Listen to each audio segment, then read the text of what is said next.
এই দোয়া যদি কেউ পড়ে তো আল্লাহ রাব্বুল আলামিন তার ওই বিপদে যা ক্ষতি হবে তার থেকে বেশি দিয়ে তাকে অবশ্যই পুষিয়ে দিবেন। নবী করিম সাল্লাল্লাহু আলাইহি সাল্লাম বলেছেন, কোন মুসলমানের জীবনে যদি কোনো মুসিবত আসে, কোনো বিপদ আসে, কোনো সমস্যা আসে, সঙ্গে সঙ্গে সে যদি ইন্না লিল্লাহি ওয়া ইন্না ইলাইহি রাজিউন পড়ে এবং আরেকটা দোয়া পড়ে, আল্লাহুম্মা জুরনি ফি মুসিবাতি ওয়াখলুফ লি খায়রাম মিনহা, আল্লাহ আমার যে বিপদ হয়েছে এই বিপদের বিপরীতে এর বিনিময়ে আপনি আমাকে সওয়াব দিয়েন, বিনিময় দিয়েন, এবং বিপদে আমার যে ক্ষতি হলো আপনি এর চাইতে ভালো কিছু দিয়ে আমাকে পোষায় দিয়েন।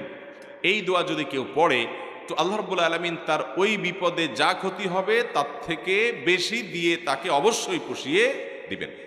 উম্মে সালামা রাদিয়াল্লাহু তাআলা আনহা, নবী করিম সাল্লাল্লাহু আলাইহি সাল্লামের স্ত্রী, তিনি বলেন যে আমি নবী করিম সাল্লাল্লাহু আলাইহি সাল্লামকে কিভাবে পেয়েছি তোমরা জানো?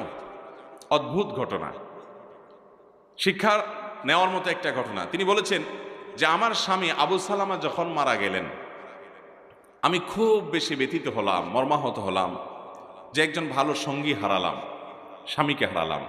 তো আল্লাহর কাছে আমি কেঁদে কেটে নবী সাল্লাল্লাহু আলাইহি সাল্লামের সেখানে এই দোয়াটা পড়েছি, আল্লাহুম্মা জুরনি ফি মুসিবাতি, আল্লাহ আমার মুসিবত এবং বিপদে আপনি আমাকে বিনিময় দিয়েন, বিপদ যে হলো এর বিনিময় আপনি আমাকে দিয়েন, ওয়াখলুফ লি খায়রাম মিনহা, এবং এই বিপদে আমার যা ক্ষতি হলো, আমি যে হারালাম স্বামীকে, তার চাইতে বেটার কিছু আমাকে দিয়েন। আমি দোয়া আল্লাহর কাছে করে গেছি সব সময়। আল্লাহ তাআলা আবু সালামা আমার স্বামীর মৃত্যুর পর অকল্পনীয়ভাবে, অভাবনীয়ভাবে আমাকে মুহাম্মদুর রাসূলুল্লাহ সাল্লাল্লাহু আলাইহি ওয়াসাল্লাম স্ত্রী বানিয়ে দিয়েছে। আবু সালামাকে হারিয়ে তার চাইতে বেটারটা পাইছেন না, পান নাই? মুহতারাম হাজিরিন, অতএব যেই কোনো বিপদে ইমানদারের ইমান যত মজবুত হবে সে তত বেশি হাসতে পারবে যে আলহামদুলিল্লাহ আমার রব আমাকে যে অবস্থা রেখে খুশি, আমি অবস্থার উপরে খুশি, এবং বিপদ যতই আসবে আমি সেটাকে ওয়েলকাম করব, বেসবর হব না, ধৈর্যহীন হব না।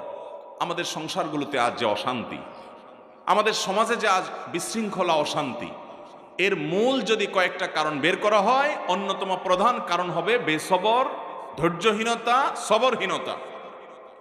ঘরে ঘরে সংসারগুলো টিকছে না, ভেঙে খান হয়ে যাচ্ছে, প্রতি মুহূর্তে মুহূর্তে বিবাহ বিচ্ছেদের ঘটনা ঘটছে।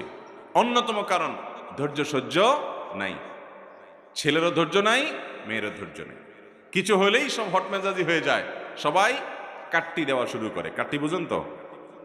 আপনাদের এলাকায় কি বলে? দোস্ত দোস্ত একটু অভিমান হলে, রাগারাগি হলে বলে না তোর সাথে কাট্টি, এই যে তোর সাথে আর কথা নাই। স্বামী স্ত্রীর মধ্যে আজকাল এই অবস্থা, প্রতিটি ঘরে ঘরে অশান্তির মূল কারণই হলো সবরহীনতা, যে ধৈর্য জিনিসটা আজ আমাদের কাছ থেকে নাই। এটাকে আমরা ইবাদত মনে করি না। একটা জটিলতা হলো আমালুল কুলুব বা অন্তরের আমলগুলোকে আমরা একেবারে কেয়ার করি না, অথচ অন্তরের আমলগুলোর গুরুত্ব অনেক বেশি। আমরা বাহ্যিক আমলকে গুরুত্ব দেই, নামাজ পড়া বাহ্যিক আমল, সিয়াম পালন করা বাহ্যিক আমল, যাকাত দেওয়া বাহ্যিক আমল, তেলাওয়াত করা বাহ্যিক আমল, এগুলো বাহ্যিক অঙ্গ প্রত্যঙ্গ দিয়ে, চোখ মুখ হাত পা এগুলো দিয়ে করতে হয়। কিছু আমল আছে যে আমলগুলো অন্তরের ভেতরে লালন করতে হয়, এগুলো দেখা যায় না, এর ভিতরে সবর অন্যতম।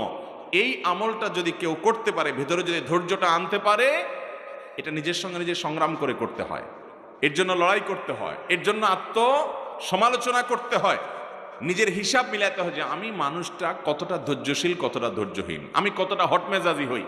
মোহতারাম হাজরিন, নবী করিম সাল্লাল্লাহু আলাইহি সাল্লাম বুখারী বর্ণনায় বলেছেন, লান ইউতা আতাউন খায়রান ওয়া আওসা মিনাস সবর, সবরের চাইতে, ধৈর্যের চাইতে সবচেয়ে বড় সম্পদ এবং সবচেয়ে বড় দান আল্লাহ তাআলার তরফ থেকে অধিক কল্যাণ আর কোনো কিছু দেওয়া হয় নাই। যাকে এটা দেওয়া হয়েছে সে সবচেয়ে বেশি কল্যাণ অধিকারী হয়েছে, সে সবচেয়ে বেশি আল্লাহ রাব্বুল আলামিনের কাছ থেকে মঙ্গলের অধিকারী হয়েছে, সে সবচেয়ে বড় দামি সম্পদ পেয়েছে, যে তাকে আল্লাহ তাআলা সবর এবং ধৈর্য দিয়েছে। কোরআনে হাকিম আল্লাহ তাআলা আরো বলেছেন, ইন ইয়াকুম মিনকুম 20 সাবিরুন, তোমাদের মধ্যে 20 জন যদি ধৈর্যশীল